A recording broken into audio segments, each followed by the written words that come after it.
네, 아까 의사진행 발언에서도 말씀드렸지만 이번 축구협회는 그래도 2024년 현안 질의 때와는 달리 그래도 이렇게 결과도 참혹했고 수많은 국민들이 울분을 토하는 이런 상황이면 적어도 자진해서라도 우리가 뭔가를 밝혀낼 수 있도록 도움을 최선을 다해서 조력을 할 거라고 생각했습니다. 그런데 정말 자료가 제대로 나왔지 않았어요.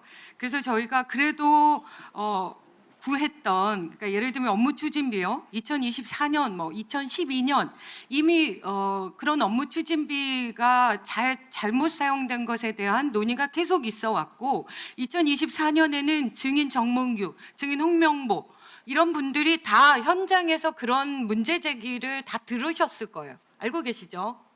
그런데 그러면 당연히 이 부분들에 대해서 수정이 돼야 하고, 그래서 축구협회에서 그 지침도 만들었더라고요. 우리 의원들도 후원금을 받아도 그런 부분들에 대해서 뭘 썼는지 내역을 다 보고해야 합니다.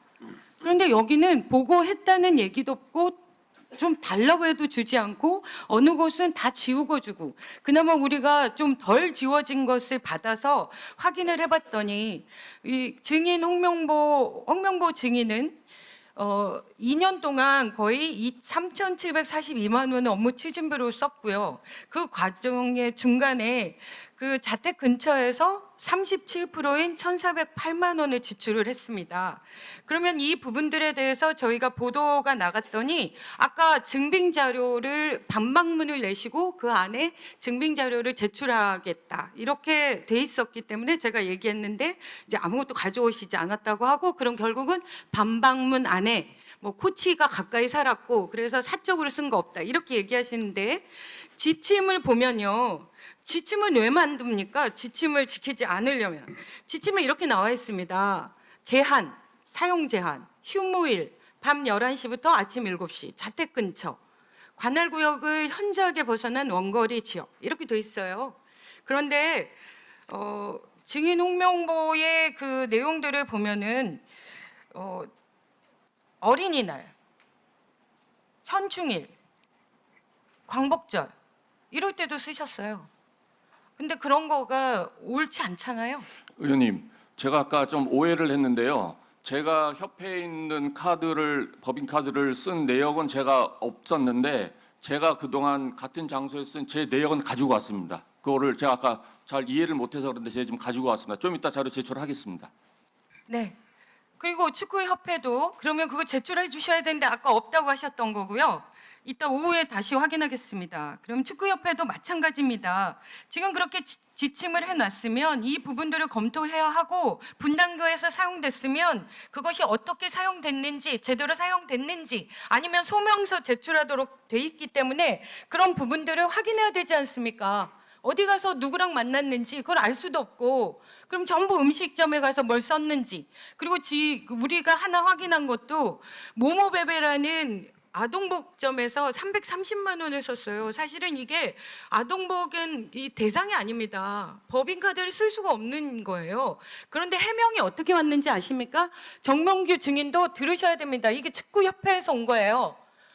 아동복이 아니고 식대라고 생각하는데 그 주인이 아동복으로 등록을 했기 때문이래요. 장난하세요? 모모베베라는 공식적인 브랜드인데 그거를 공인하고 밥을 팔아서 그 식대를 제공했다? 이건 국민들을 조롱하는 것도 아니고 이 국회의 청문회에 대해서 진지한 고민이 없는 것 같습니다. 뭐든지 잘못된 거는 감추려고 하는, 그래서 지금 계속 투명하지 않다 이렇게 공격을 받고 있는데도 여전히 변함없다 이런 느낌이고요. 자, 장관님, 이게 2024년 갑자기 턱 커졌는데 2024년 9월 달에 현안 질의했어요.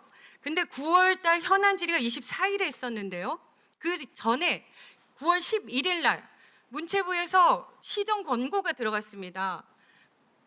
체육회로요. 지금 유승민 회장은 저희가 확인해 보니까 25년 1월에 선거가 됐고 2월 달에 취임을 하신 거죠. 그러니까 그 전이에요. 그리고 그 전 회장은 이미 이 부분들에 관해서 국회에서 열린 현안 질의에서 이 증인들과 축구협회에 대한 문제 제기를 제대로 다 듣고 있었던 사람들입니다. 그래서 그때 정몽규 증인이 연임을 하는 것에 대한 다 우려가 있었고, 그러면 제대로 연임 절차를 밟았어야 되는 거 아닙니까? 근데 그 시정 권고가 어떻게 돼 있는지 아십니까? 정량평가만으로 돼 있는데 그거를 정성평가를 하면 안 된다. 그리고 무관하거나 관련성이 없는 지표 산정하면 안 된다. 그리고 자의적 심사가 가능하지 않도록 해라. 이렇게 만들었어요. 그러면 적어도 문체부나 체육회에서는 이렇게 문제가 전국적으로 문제가 됐기 때문에 연임이 제대로 될 수 있는지를 점검해야 하고, 이미 시정 권고가 나갔으니 시정 권고대로 진행되고 있는지를 주기적으로 확인했어야 하죠. 확인했습니까, 장관님? 안 했어요. 체육회 안 했습니다. 지금 두 분 다 그 당시에 장관이 아니고 회장이 아니어서 문제인데, 이렇게만 했어도 정몽규 증인이 지금 이 자리에서 이런 모욕을 안 당했을 수도 있죠. 연임이 안 됐을 수 있으니까. 그 당시에 지금 말도 안 되는 지표로 가산점을 줘가지고, 그리고 60점 이상이 연임 가능하다는 거 누가 정했습니까? 아무것도 없습니다. 그런데 자기들끼리 임으로 60점 이상이니까 된대요. 64점입니다. 자, 그러면 선거에서 현역이 프리미엄이 있죠.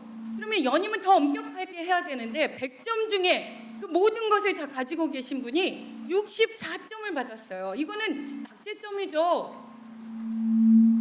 이런 거를 가능하게 하는 것이 저는 너무 답답합니다. 이미 9월 11일에 지적이 됐고, 그러면 이 정도는 정량평가로만 정하고 의무적으로 가산될 수 있는 것들만 빼면 되는 건데, 그것이 3개월 안에 불가능합니까? 저는 일주일 안에도 가능했다고 봅니다. 문제를 확인하. 이런 거 안 해서 이 상황이 됐잖아요. 수고하세요.